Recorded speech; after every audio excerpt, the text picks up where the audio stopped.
आइजा अपनी चाल में कामयाब होने वाली है। उसने हाशिर और ईशल को अपने घर से तो निकाल दिया, लेकिन अब वह हाशिर को असद के ऑफिस से भी निकालने वाली है। वह असद से कहती है, असद, जिस तरह से तुमने हाशिर को इस घर से निकाला, उसी तरह ऑफिस से भी निकाल दो। असद यह बात सुनकर बहुत हैरान होता है और कहता है, हाइजा, ये तुम क्या बात कर रही हो? मैं हाशिर को ऑफिस से कैसे निकाल सकता हूँ? तो वहां पर आइजा असद से कहती है, असद, तुम्हें बहुत होशियारी से हाशिर को अपनी कंपनी से निकालना होगा। उसने तुम्हारे साथ अच्छा नहीं किया। ईशल के कहने पर हाशिर कुछ भी कर सकता है। देख लेना, वह तुम्हारी कंपनी में ठीक से काम नहीं करेगा। और यह बात तुम हाशिर को नहीं बताना। अगर उसे पता चल गया कि मैंने तुम्हें यह कहा है, तो वह गुस्सा होगा। लेकिन असद की आंखों पर तो आइजा के प्यार की पट्टी बंध चुकी है। उसे सिर्फ आइजा के अलावा कुछ नजर नहीं आता। आइजा जो कुछ कहती है, असद वही करता है।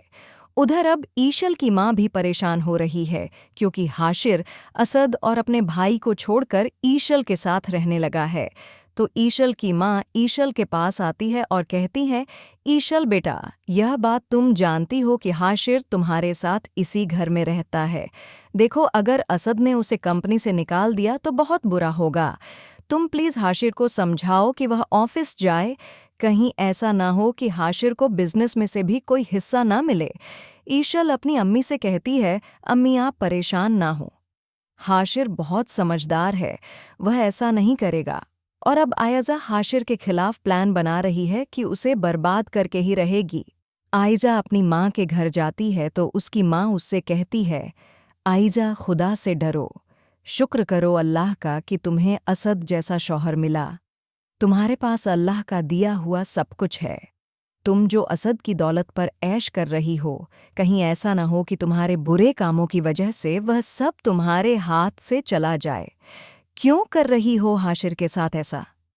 तुम जानती हो, अगर असद को पता चल गया कि यह सब तुम्हारी चाल थी तो क्या होगा तुम्हारे साथ? यह बात सुनकर आइजा अपनी माँ के सामने मुस्कुराने लगती है और कहती है, अम्मी, आप ऐसे ही डर रही हैं। ऐसा दिन कभी नहीं आएगा। और अब ईशल को तो मैं सबक सिखाकर ही रहूंगी। वह समझती क्या है अपने आप को। शुक्र है मेरी जान उससे छूटी। अब हाशिर को इस जायदाद से फॉरगिव करना है। देखना, हाशिर बहुत रोएगा। उसने ईशल का साथ देकर बहुत बुरा किया है। अब उसे बिजनेस और जायदाद में से फूटी कौड़ी नहीं मिलेगी। बहुत रोएगा हाशिर। तो अब सवाल यह है, क्या हाशिर आइजा का सच जान पाएगा? क्या असद आइजा के कहने पर हाशिर को ऑफिस से निकाल देगा? आप लोगों को क्या लगता है, असद ऐसा करेगा या नहीं? कमेंट करके ज़रूर बताइएगा। वीडियो को लाइक करें और चैनल को सब्सक्राइब कीजिएगा। अल्लाह हाफिज़।